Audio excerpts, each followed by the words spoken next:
Welcome to this segment of Hot Commodity. Well, let's get our currency guest then, and we are now joined by Pramit Brahmbatt, CEO Alpari Forex in our Ahmedabad studios. Pramit, hi, welcome to the show. Let's start with the euro really, because that has declined nearly 500 basis points from that 1.33 of a high that we saw happen on last Friday. So from last Friday to this Friday, we are that much down. How do you see the currency moving in the coming week now? Well, what we have seen today in terms of the German data coming is like one of the good news we can see for the European economy. But very interesting thing is whether this sort of news is going to be the regular pattern. If so, then definitely euro is going to get stronger. But if this is one-off event, then we can see that euro can get weaker against the dollar.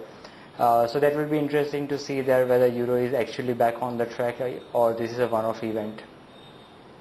Pramit, how would you want to deal with the dollar index now, because that also has given up a bit of gains after we saw levels hold around 82 into that one. Do you think there would be support at these levels now, or are you a buyer or still a cautious one there?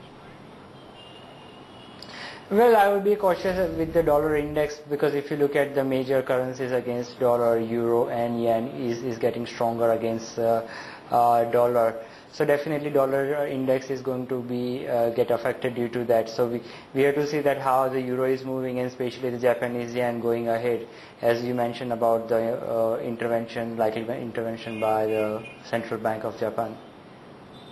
And in that sense, how would you see the Japanese yen moving then? Because we have seen 85 continue to hold support. Do you think there are chances that it might breach that? Well, it depends on how the meeting is going ahead, but central bank is not very keen in terms of intervening, while politically the government is more keen in terms of the intervention due to the political reasons. So we need to see who comes up as a winner out of this meeting today.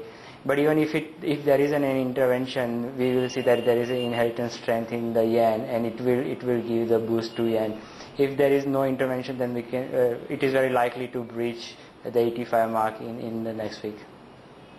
How about the rupee, Pramit? Because we have seen a bit of gains come back into that one as well, though still holding around 46.75 at this point in time. How would you want to trade that one? Do you think there's more appreciation coming in for that?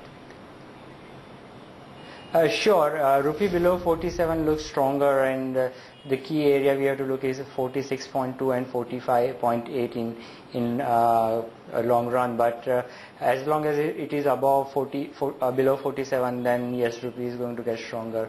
But global cruise is also going to give any effect to the rupee. So if the global market is quiet and Indian market is doing well, then rupee is going to get the due appreciation.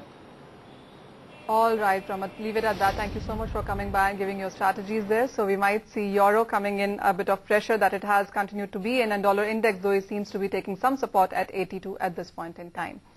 Well, that's earning. With that, it's a wrap on hot commodities and this segment of Business Day. But coming up is Business Day yet again.